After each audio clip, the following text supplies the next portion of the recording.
Bubba and Bryson and Justin and Rickie and Brandon. Wow.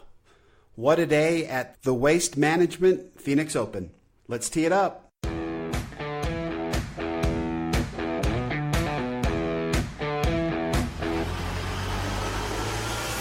Welcome to Data Access Golf, your home for rapid golf improvement. And now, from the thin air of the Rocky Mountains, next on the number one tee, your host, Aaron Stewart. Hey everyone, welcome to another episode of Data Access Golf, the podcast. Thank you for being here.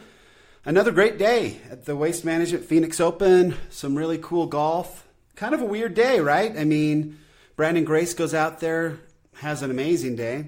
64. We saw 364s yesterday.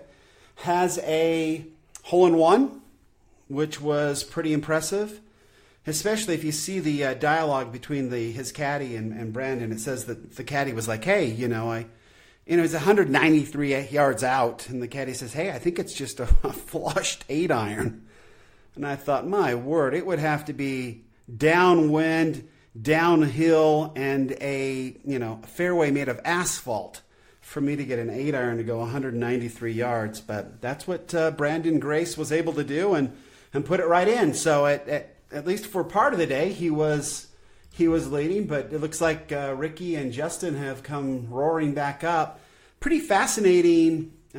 Justin looked like he was way out ahead and was going to kind of lap Rickie a little bit, and then Rickie kind of caught on fire there in the last little bit, and that's been unbelievable, right? Birdies, looks like he birdies 12, birdies 15, birdies 16, which the crowd must have been right at this time of day. Woo! Sheets to the wind there, so they must have enjoyed that. And then a birdie on 17, and he's playing 18 right now, and he's in the short stuff, so we'll see how that turns out for him. But it looked like Rickie was basically sleepwalking through this round, missing a lot of putts.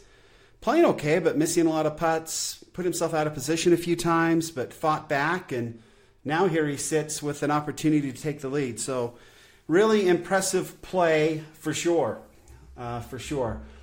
Yeah, some of the most interesting things coming out of the round today, I thought, were some of the comments. You've seen that sort of Bubba Watson coming back out and playing a little bit better, but definitely looked to see that he is putting differently.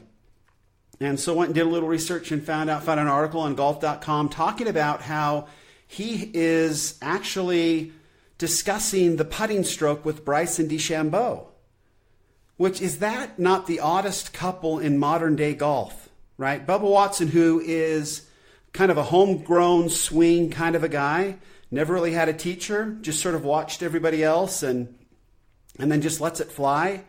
He can curve these golf balls that are not supposed to curve like nobody's business, and just a very natural feel player. And one of my favorites, obviously, he's the guy that I watched when I went septic and was in the hospital on death's door. If it wasn't for Bubba Watson winning the Masters that one night, I don't know if I'm still sitting here. So Bubba Watson, very entertaining player, and very interesting then for me to hear that he has been implementing Bryson DeChambeau's putting stroke. And we remember that Bryson kind of went through a few iterations of a putting stroke there for a while, trying to find one that worked for him.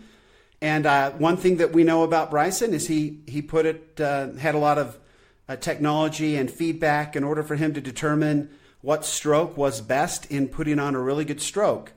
My caution, I guess, for Bubba would be just because it works for Bryson doesn't mean that it's going to work for Bubba.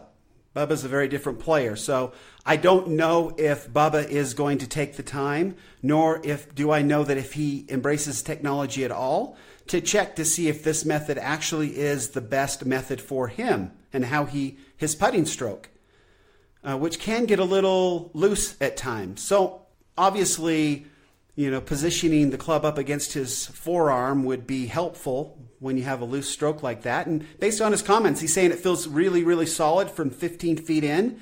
But he had a few three putts that he blamed on just kind of feeling uncomfortable with the lag putting. So the feel from that, anytime you take your hands out of it, you lose a little feel. There's just a lot of feel when you use your hands. And depending on, what you're trying to do, that may or may not be a good thing. So be interesting to see how that goes. And it looks like I read that they have planned to kind of get together at Riviera to have a little putting lesson. So it will be it'd be interesting to see if Bryson can strap on some of his technology to Bubba. I don't know if he would ever really even allow that. So that would be an interesting situation for sure. But very, very cool. And then one of the things that I found interesting, they always talk about the Waste Management Phoenix Open as being a zero waste tournament, the greenest tournament on tour or something like that. And so I wanted to sort of figure out what they meant by zero waste. I hear it, I get it, right? You hear that, it's about, essentially zero waste means nothing goes to the landfill. And so how they do that is they've got those recycle bins all over. You've got half for the paper and plastic, and you've got half for whatever, I guess, goes into compost. And they recycle everything. So essentially nothing goes to the landfill, and that's the big goal on this sort of zero waste.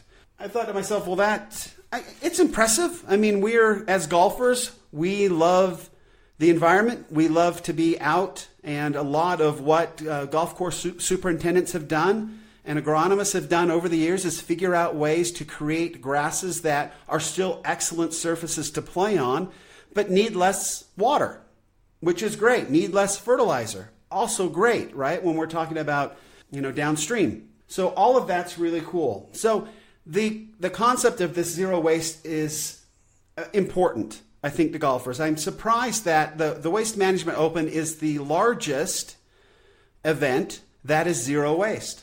So obviously some congratulations to them for figuring that all out. And it's obviously a huge undertaking for everybody that's there, especially because this is the largest attended tournament on tour as well. They just have over 200,000 visitors watching this tournament.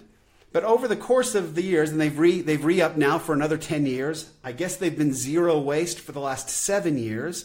And essentially, they have processed or recycled or made sure that 6.4 million pounds of what would normally go into the landfill, and it's hard to get our minds around what 6.4 million pounds is, but it's a lot. We can agree that it's a lot, has not gone to the landfill, which I think needs to be applauded. I think that we should be good to the environment whenever we can, and I think the waste management and golf in general does an excellent job doing that, and we should pat ourselves on the back. But this is pretty impressive. It'll be interesting to see if more tournaments down the line don't do a better job doing this. So that was kind of one of the things that I learned that I had not learned before about the Waste Management Open, this whole idea of zero waste. And then the last thing, I don't know if you saw this, but if you've got a moment, definitely do it. If you go to the Golf Channel's website, there's a story with Gary Woodland. It is the coolest story. As part of the Special Olympics, Gary Woodland got together with this little girl named Amy and brought her out to play the 16th hole with him in the practice round. And she hit the ball really nicely, cute little swing. I had an aunt who was Down syndrome, so Special Olympics and Down syndrome is close to my heart. These are such sweet, good people. And anyway, she hits her tee shot into the sand, blasts a beautiful shot out of the sand that he was playing with Matt Kuchar, completely blew both of them away. And then she just absolutely holds the putt for a par on the 16th hole during a practice round. There were still a lot of folks there watching the practice round. It is the cutest story in golf this year so far, and I'm guessing will be forever. And they show that she tweeted out today a thank you to Gary Woodland. Really, really cool. It's the part of golf that doesn't get talked about as much as it probably should. How much good golf does for all of these charities and how good these players are to their fans and to groups like the Special Olympics. I think it's when you have this kind of level of fame and influence, to use it like this, Gary Woodland just became a superstar in my mind. to take time to do this. It's one thing that I've loved about Jordan Spieth and how he treats his sister. It's beautiful to watch. It's the human element of golf that makes it more special than a lot of the other sports that we participate or watch, as entertainment. So really, really cool day. Awesome to be watching this. Hope you're enjoying it as well.